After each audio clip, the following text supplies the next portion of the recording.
Well, good morning, everyone, or greetings or good day, depending on what time of day it is when you're watching this. Anywho, so this is the second day, and this piece took off at a rate of knots yesterday, and I imagine the pace to slow somewhat. Well, maybe not today, but I think it might. Most certainly when I begin to add line work, etc. So yes, let's just continue, shall we?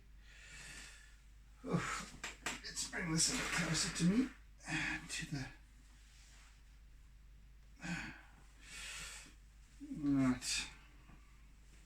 right. Where am I needed? Where am I needed? There's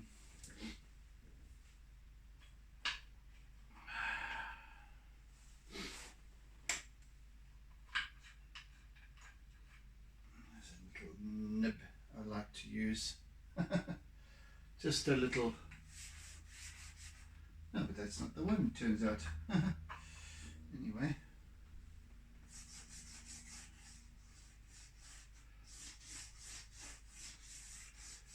Could do a little bit of this olivey kind of yellowy green right about here, as well as a little bit of brown. You see, as we go, and it's important at this stage, I begin each piece with my, as I keep saying every time, I begin each piece with, where am I? Okay, wait, just hold on a second. Let me just find what I'm looking for here so that I can actually talk and think and talk and talk and think. I begin each week with my basic layout, composition, horizon line in this case, and building light and shade, contrast areas, etc. Just basically getting an idea of where the image will go, where it's kind of leading, starting to create a foundation, energy for the piece, which I then attempt to kind of pull through for the duration, and leaving it at that. So it kind of happens for itself. Now, the important thing at that stage for me, I don't say this is applicable for anybody else other than myself.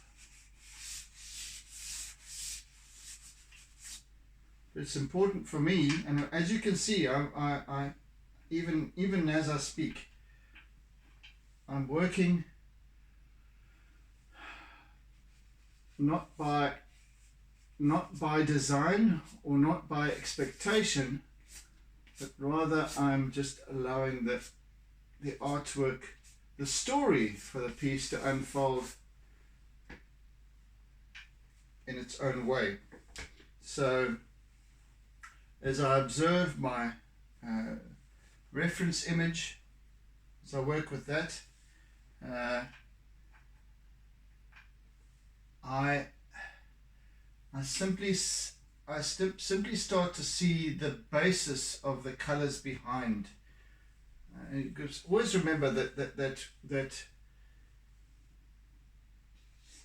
these pieces are layered, and I always, especially in the case of this medium where I'm using charcoal and chalk pastel, or soft pastel as it's called other alternatively, and I simply observe look into the wave. Look into the wave and see what colors are emerging. And simply translate those colors. Sometimes one has to merge certain colors, and you get a really fantastic result from doing that.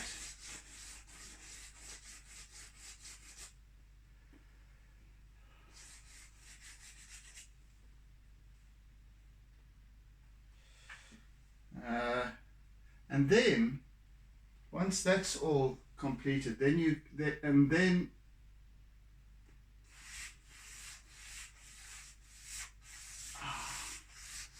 line is added. Line work comes into play. Line work is the basis of the fine detail. And even then it's not fine detail, because it's just trailing these lines all around the place, all around the whole piece, stopping and doing a little bit of work where it's needed, etc. Right now, in this phase, I am setting the base colors, the slight changes in hue that I'm going to require to pull this piece together. And again, it's just a case of feeling my way through.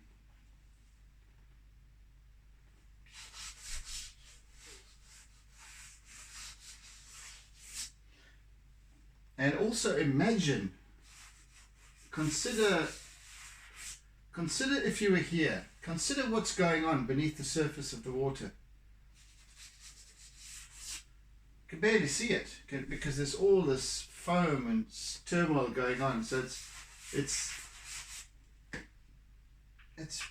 difficult to see, but one can imagine, because you've got the shelf of rock, and then some higher up, and there's maybe a little gully in between here, but there's this shelf of rock, and so the water's kind of, imagine the undercurrent crashing up as the wave rolls in on it, and crashing up and coming up in front, and all these things, and then the back surge and what have you. So there's a great deal going on still in a static image, and I want to my kind of mission is to re-enliven this image, if you can understand what I'm saying, is to re-energize it. So in other words, give it motion again. I'm just looking at a static reference image. It was then. It was in that moment. And I'm trying to feel it and work with it, re-energizing it.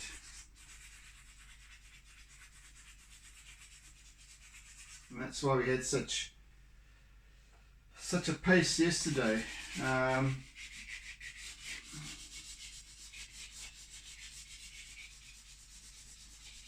Because I was feeling that energy of this water.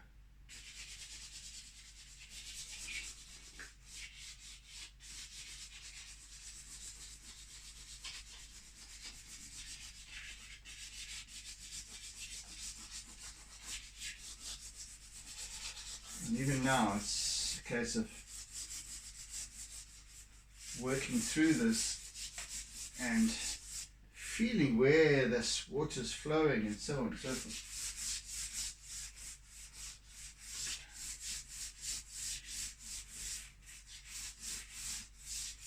And on top of all of this, then I'll start adding white.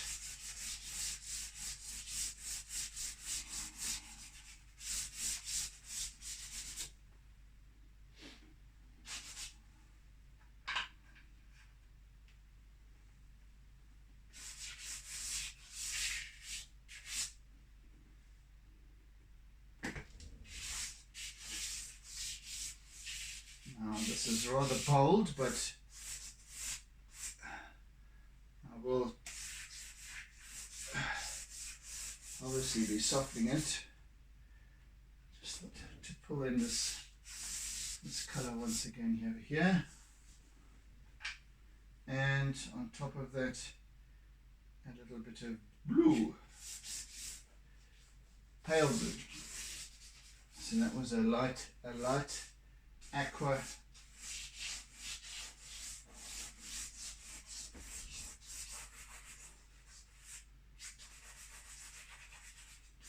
I should also be adding more charcoal on top of this as well.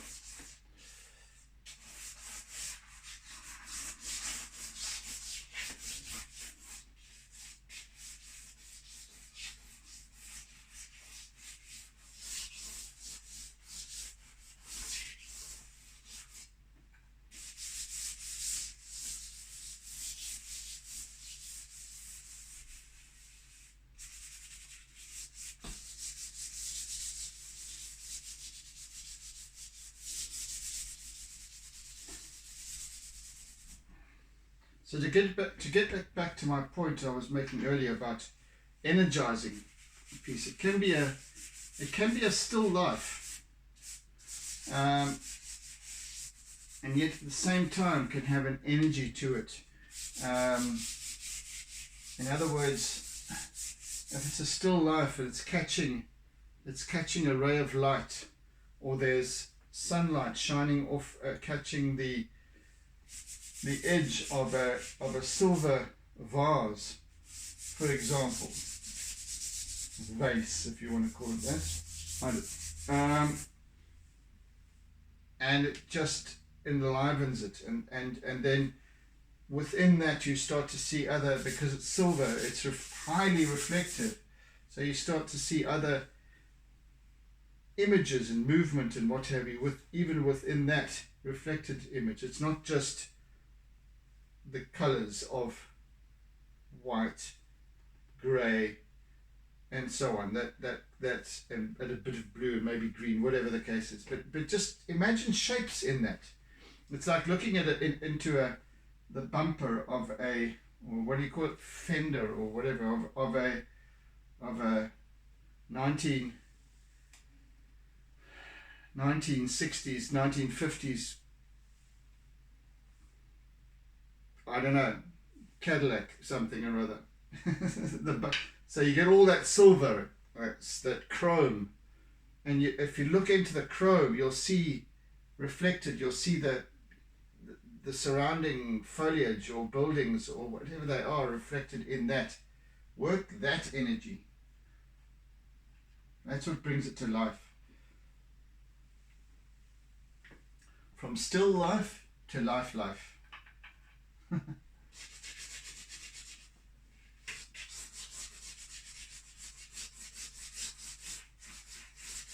So even now, as I look at this water and I imagine the intense saltiness of it, it's so full of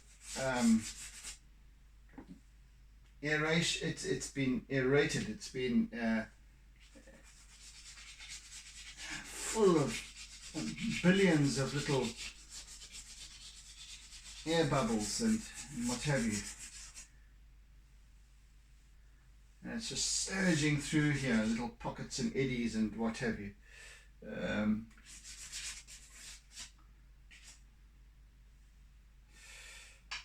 Right, let me use my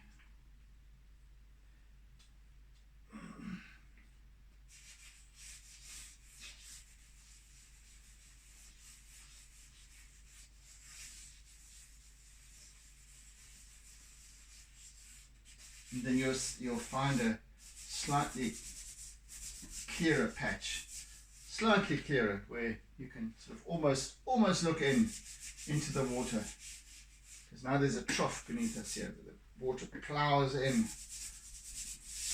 pours in, and then you might get a little glimpse of something beneath, a rock or something like that.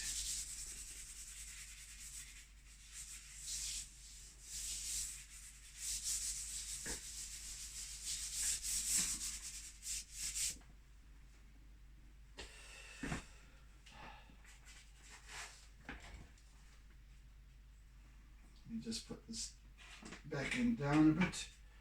just to keep that in place.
One of these days I might even tackle a still life, even though I'm not really a fan.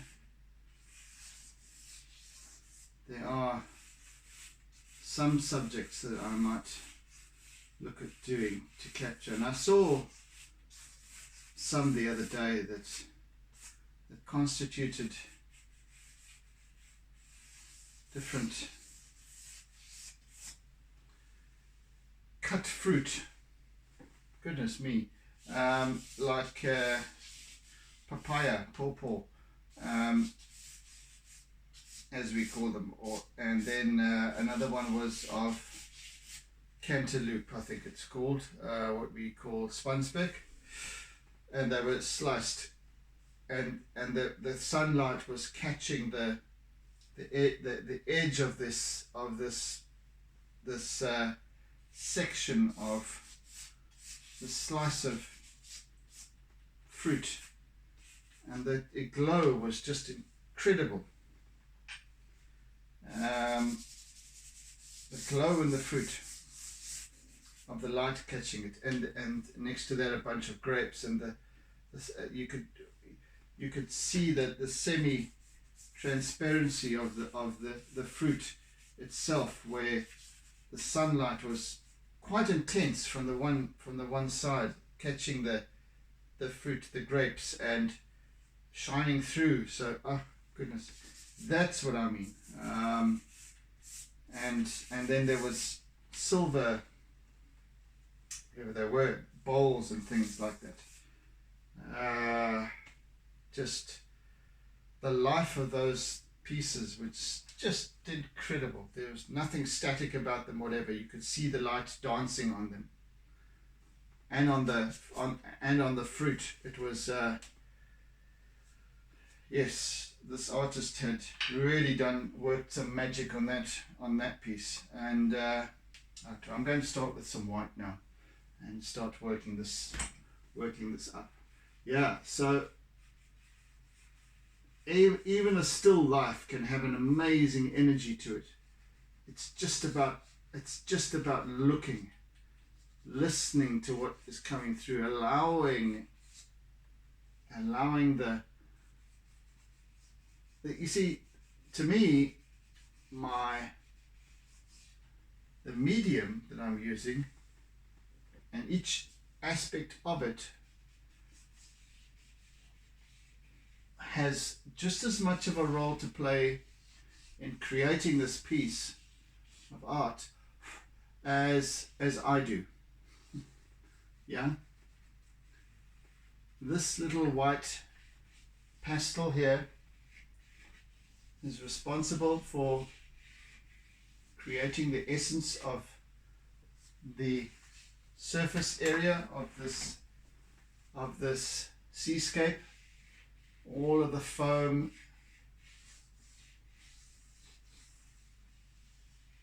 all the little splashes, it has its role to play. And I'm talking, so that means that I'm just allowing this to do its thing, to go wherever it needs to go. And I'm using line now, so I'm just feeling it, and then translating that feeling allowing that feeling to translate rather onto the page. And so it goes. And this, as I said, is going to become a work of line.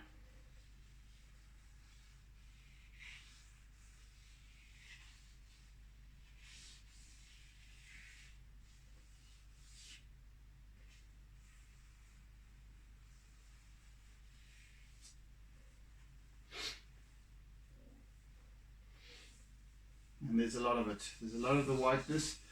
So, and each other piece, every other tool that I use, whether I'm using my little humble eraser or my SpongeBob tools, junior and senior, whether it's my compressed charcoal or whether it's my Conte crayon, and they all have their role, and it's a significant role. I'm just the bus driver, and for me it's important to remember that, to be mindful of that I'm not the one who creates this piece alone. The artwork in fact creates itself.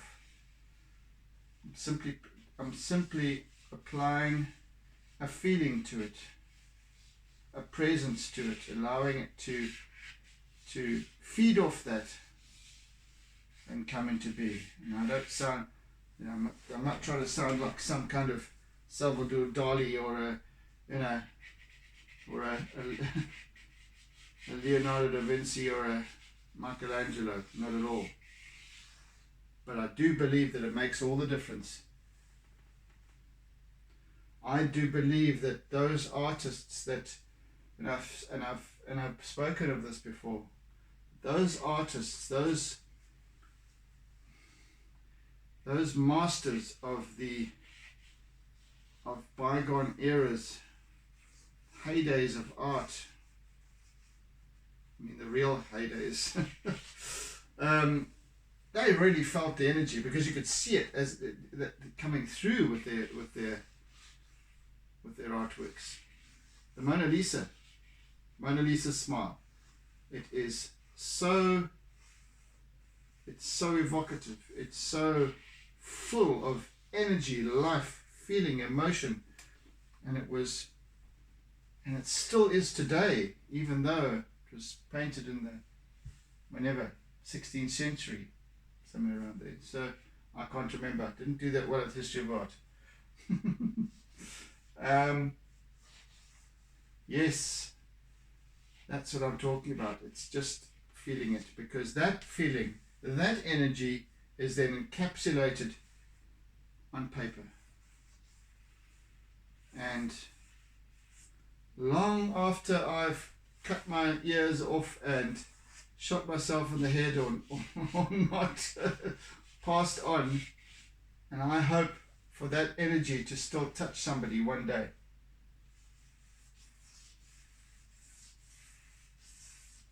No, I'm not going to cut my ears off and shoot myself in the head. That would be foolish. And that would mean I'm not in charge of my senses. I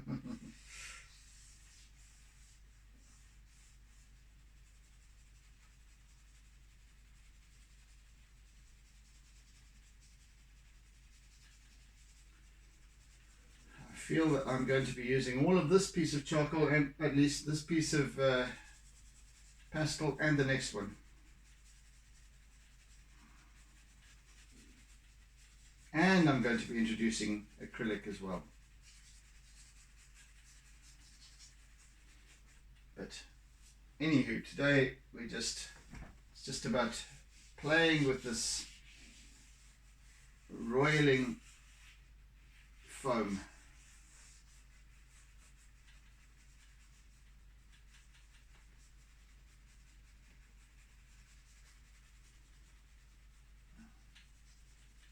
And tomorrow, in fact. See, I've now got the basis of my colouring in place. Sorry, we have it together.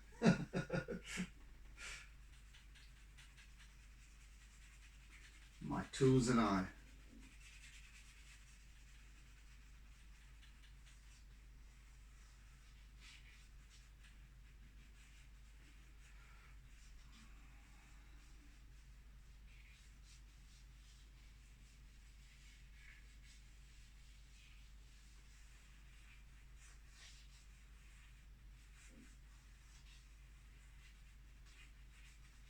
And for some finer work I shall be also using my contact round, not necessary at this stage, just to create some finer line work, etc.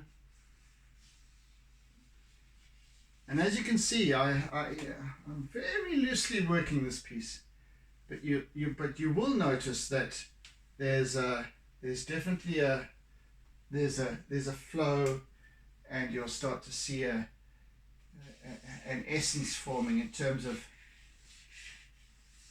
perhaps patterns of where the current or the eddies and what have you are surging here.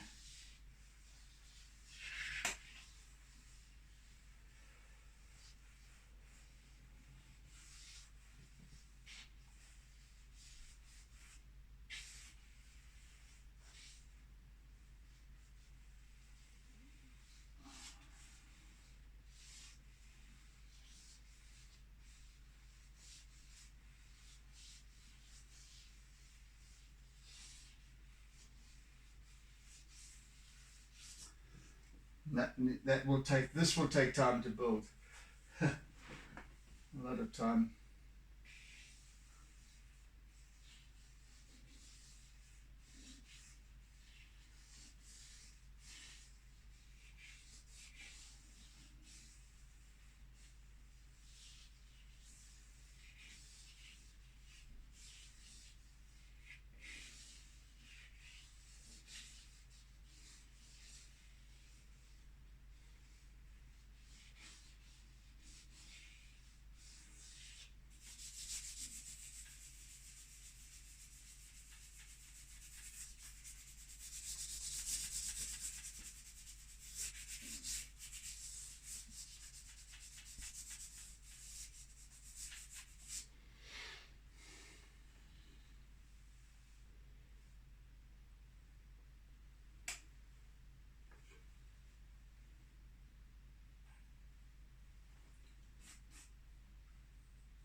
Tapping behind there somewhere.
So even amongst this largely white, I mean, this is going to end up very much white, white, white, white, white, all around here.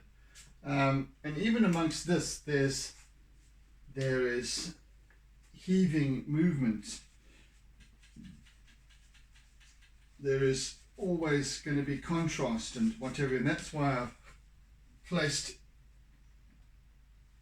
in this underlayer of some charcoal, some color,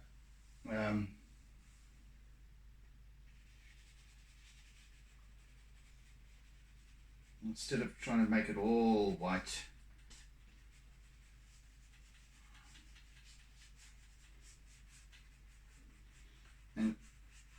And even when it's done, there'll still be this kind of, you'll still feel that kind of, the flow.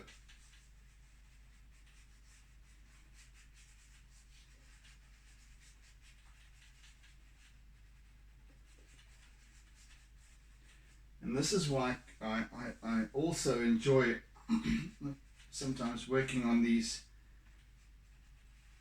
perhaps you could call them nondescript pieces, because they don't, it's not any particular place, it could be anywhere. Even though those of you who have lived or spent any length of time in Durban or anywhere up along the KwaZulu-Natal coastline will know this water, will know the sea, and how it works in these places where there's these little gullies and rocky outcrops and what have you. I'm sure it's like that elsewhere in the world. In fact, I know it is, but it's not quite the same.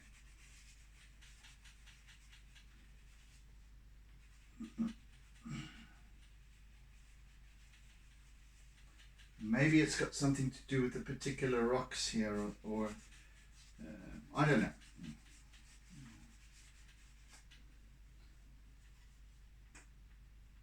But this little knocking behind here is getting on my nerves.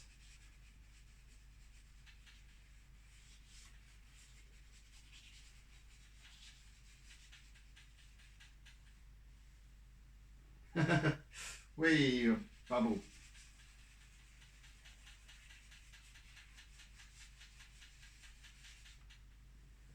We shall have to attend to that today.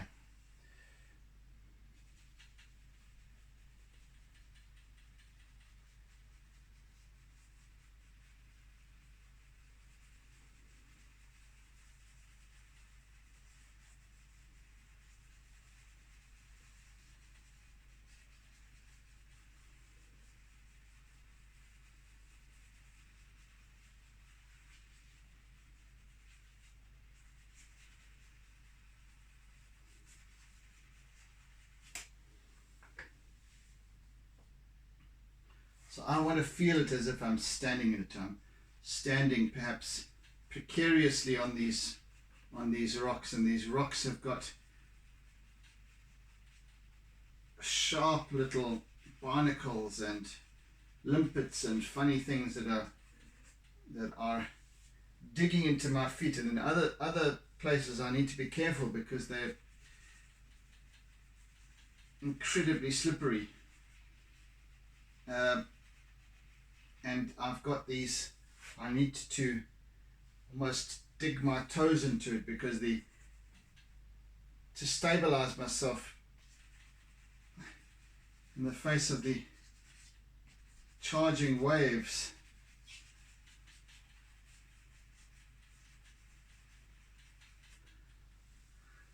However, in this instance, I'm looking down at it from a height, perhaps 3 or 4 meters up. So I'm looking down to it, and this is almost directly down in front of me, beneath me almost. So this water then surges beneath and around and past. But you do get that kind of feeling of I was at a point standing in a place like this, and this is the incoming tide now. So at least it's just turned, and it is very unpredictable. And I was even at this vantage point, I was up in a tower at the Sharkers Rock tidal pool and tidal pool complex, and I was shooting some images off to the right, and all of a sudden a wave from this section, which was now behind me, had just come up and drenched me completely. It splashed up the side of the little turret or tower and just cascaded down on me, sending me scuttling back.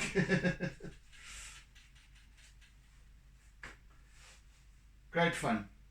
Great fun. I'm always in my element when it comes to the sea. Not just artistically. I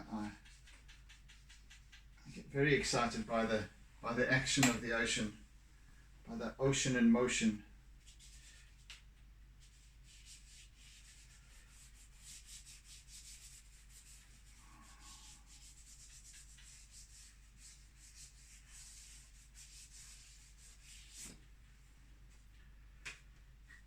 This is going to take a substantial amount of work still.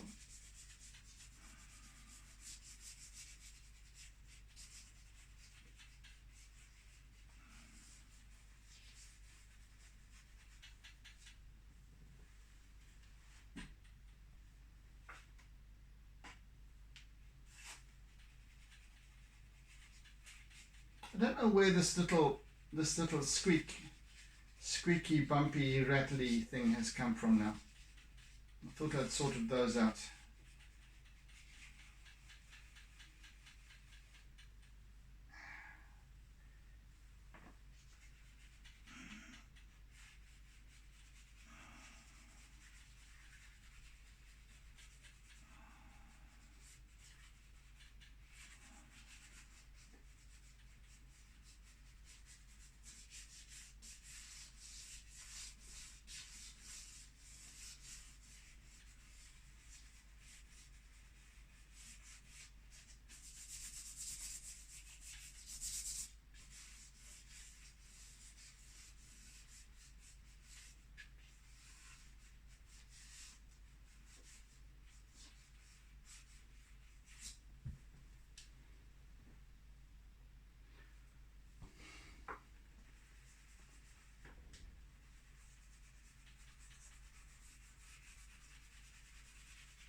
In fact, I think I shall give my little eraser a run. It's been sitting there. Give him something to do.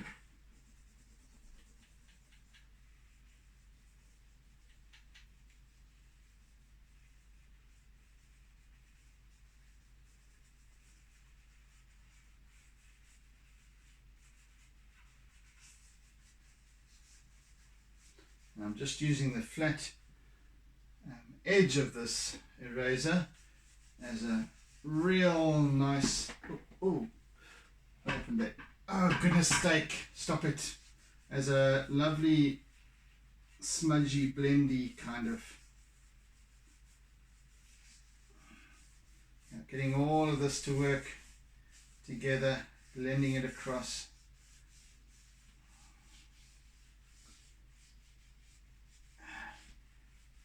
And creating a wonderful pattern all of its own. There's my trusty eraser for you, huh?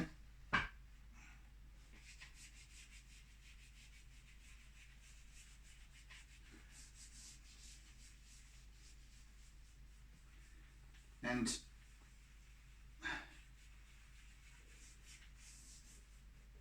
yeah, works very, very, very, very well. It's getting the quite the effect that I would like, and again, unexpectedly so. Charming little tool, this, I can tell you that.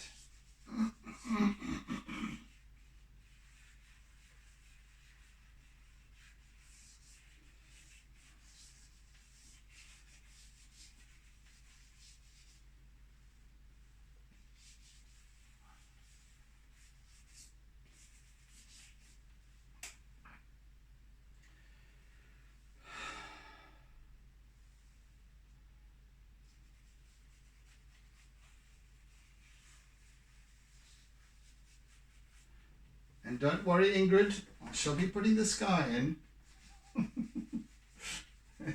I know, I spotted it up there, that little expensive grey, and I thought, ooh, Ingrid will be chomping at the bit.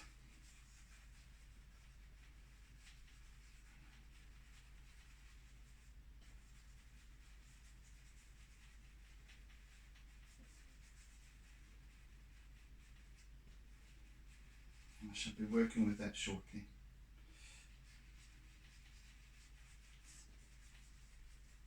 In fact, I might not work with it today. I need to get this foreground quite well along the way. So I shall tackle the sky tomorrow.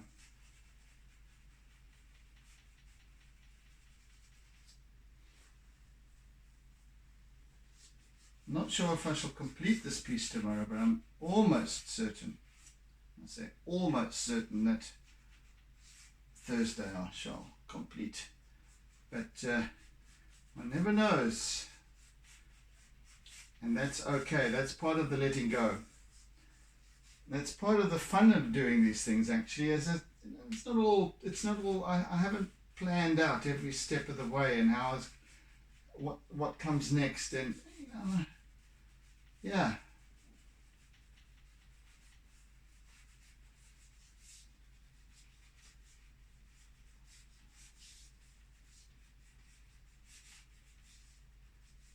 And it's okay. It's okay to let go. Let go to let come, as they say.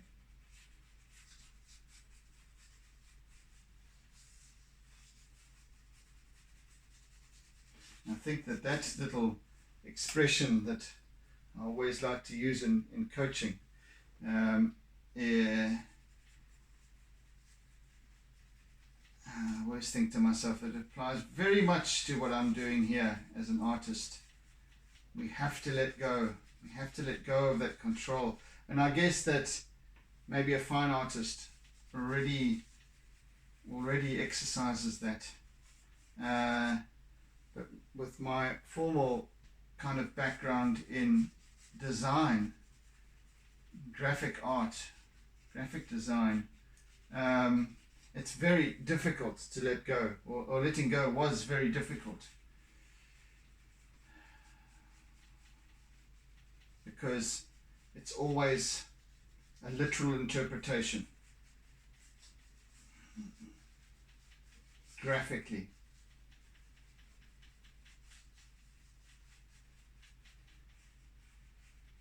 Yes, some of what you did was fairly loose and interpretive, but for the most part, you draw exactly what you see and you try and capture it as precisely as possible.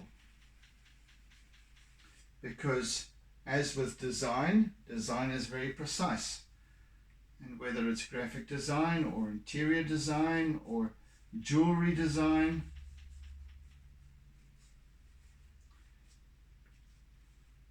it has certain design parameters in the functionality of it that have to be observed. Let's say with regards to jewelry design, the integrity of the metal versus the stone that you're trying to set in the ring, there are certain parameters that you have to observe. There has to be a clasp to hold the gem in place, etc., etc.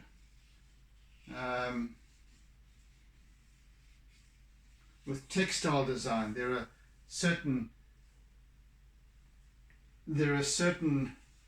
forms of design to observe. For example, step and repeat patterns, where it comes to printing off reams of fabric. So you design the pattern of the fabric, but it has to join up with the next square so that you can repeat the same pattern over and over again, and it all joins up. So I hated doing that. I hated that aspect of design. I think we did some of that in interior design once, patterns, fabric patterns, and I blimmin' hated it. I don't know why. It's just me. I do have a very deep appreciation for textile design, however. But there you have it. Once again, there are certain parameters that cannot be deviated from.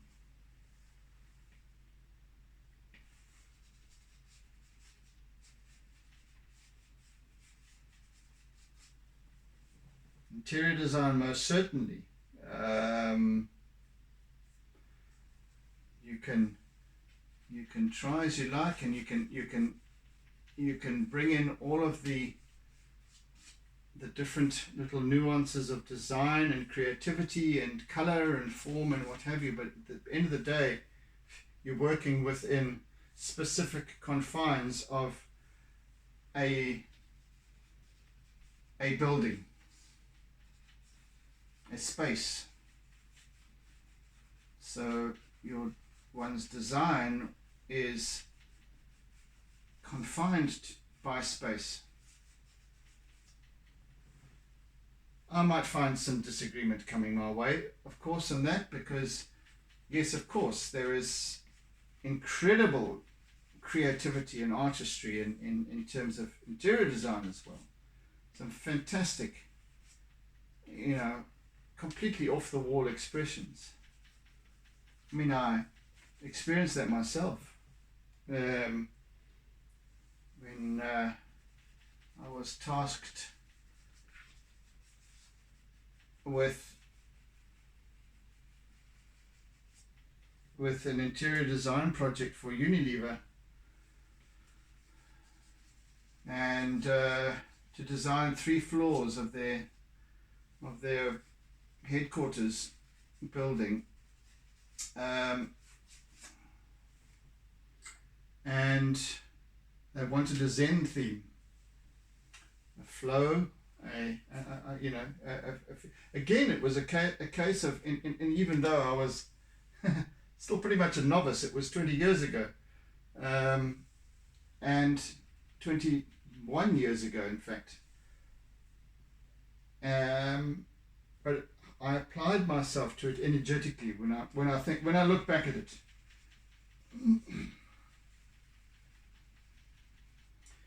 And even though I brought in to help me with the assignment, the project, an architect and interior designer, friend of mine, Peter Whedon. I hope he's still around, actually. Oh, I've still got a book of his somewhere here. And we worked together because obviously as an architect, and he'd worked on some incredible projects, reimagining or refurbishing some of Haile Selassie's castles and palaces in Eritrea. A lot of work there. So some incredibly creative stuff, and yet we approached this theme of this Zen theme for a corporate environment in very unique ways, because number one, I believe it was because I was a complete novice I hadn't ever practiced any interior designs. That wasn't my field. I don't know about structure, what can be done, what can't be done, etc. I came at it from purely a creative essence, and then we worked together beautifully to create something that was quite profound. In fact, won us the project, because we were pitching against other design firms, yeah, that was a really great exercise, all in all. Nevertheless, so we created these amazing forms that captured the essence of Zen within this very rigid corporate environment, building, etc., which was fascinating to me, how it all came together ultimately. Even then, parts of that were toned down and pulled back, and yeah, but there were elements of it which kind of pulled through, made the grade in terms of how we had envisaged them. But again, there's that practicality aspect that really kind of kills creativity and kills art in a way, the essence of art. Here, I don't have that. I don't have a client that's telling me, it has to conform in any way whatsoever. Therefore, I can let go. Therefore, I can just allow it to happen as it will. My only confines are this piece of paper that I have in front of me. And yet, as I've also been explaining all along, is that I try to create an expression of energy and feeling and perhaps nostalgia or something, that smells, feelings, the cool water, the sounds, etc. But that then becomes an expansiveness that goes way beyond the confines of the page. That's what it's about. And that's where letting go comes into play. And that's where it's wonderful not to have any kind of restrictions and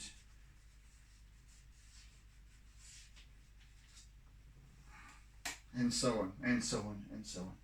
Anyway, gosh, that was quite a little speech there, wasn't it?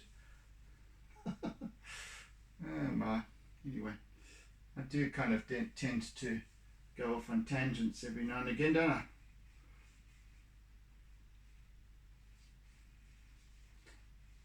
And yet, as I've also said, these times for me, these sessions for me are of absolute importance.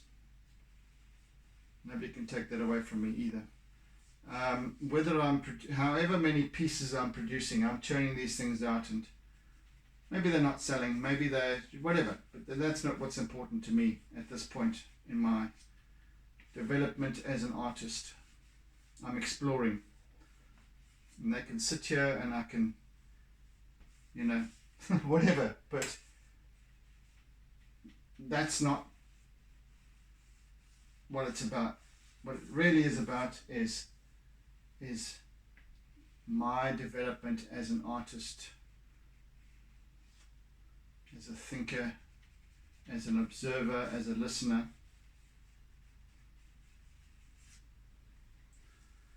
And nothing more than that at this point. I hate to tell you. It's got nothing to do with anybody else but me.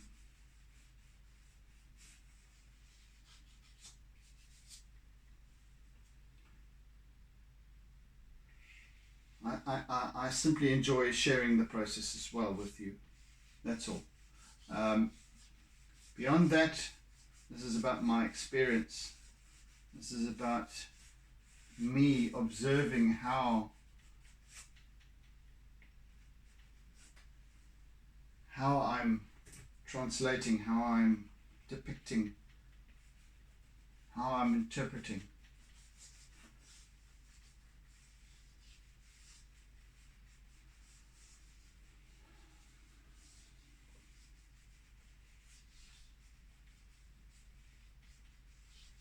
This is my experience. Simply put.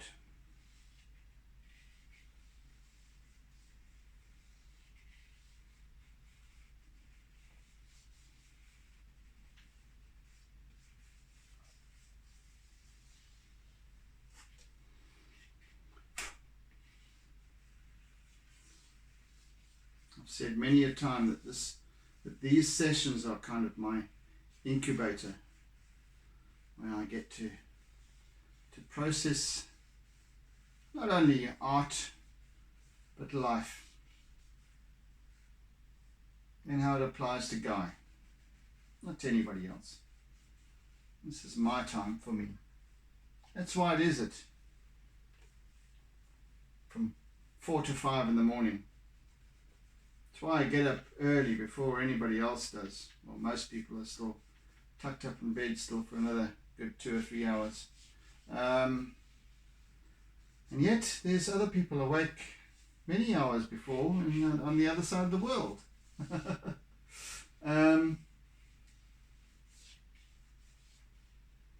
Yes, but this still time is my time.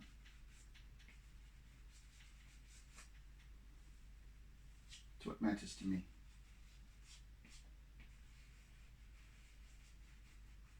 And I'm talking about time. We're nearly out of it for this session.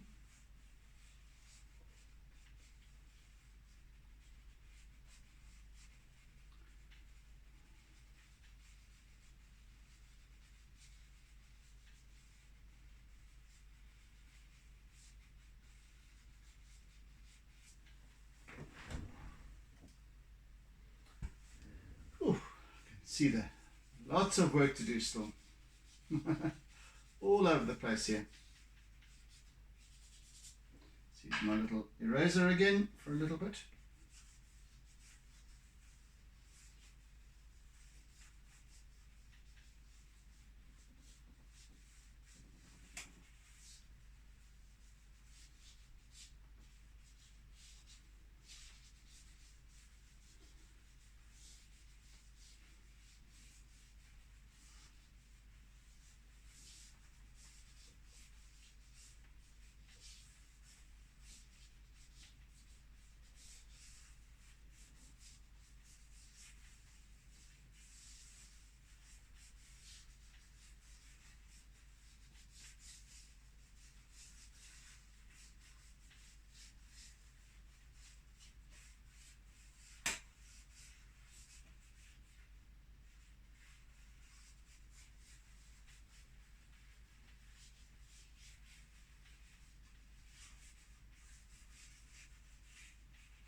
Yeah, it's getting there. Most definitely getting there.